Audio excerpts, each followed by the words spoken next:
Hi friends, मैं अनिल भाभी और आप देख रहे हैं भाभी सिनेमैटिक ऑफिशियल। आज हम जिस मूवी का रिव्यू करने जा रहे हैं इस मूवी का नाम है जीवे सोनिया जी, जिसको रिसेंटली चौपाल टीवी पर पंजाबी में रिलीज किया गया है।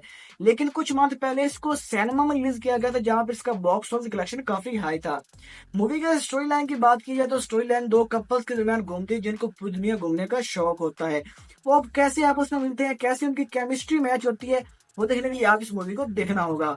मूवी की कास्ट की बात की जाए तो कास्ट के अंदर इमरान अली अब्बास और सिमी चहल को इंक्लूड किया गया है। इमरान अली अब्बास की मुझे एक्टिंग थोड़ी ऑकवर्ड लगी, खासकर कॉमेडी वाले सीन में मुझे उनकी एक्टिंग थोड़ी कैजुअल लगी। और अगर सिमी चहल की एक्टिंग की बात की जाए तो भाई साहब उनकी तो कमाल की एक्टिंग होती है हर मूवी के अंदर।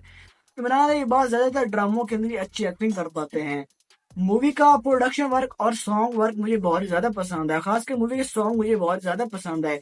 मैं इस मूवी को रेट करूंगा 7.3 आउट ऑफ 10। और ये मूवी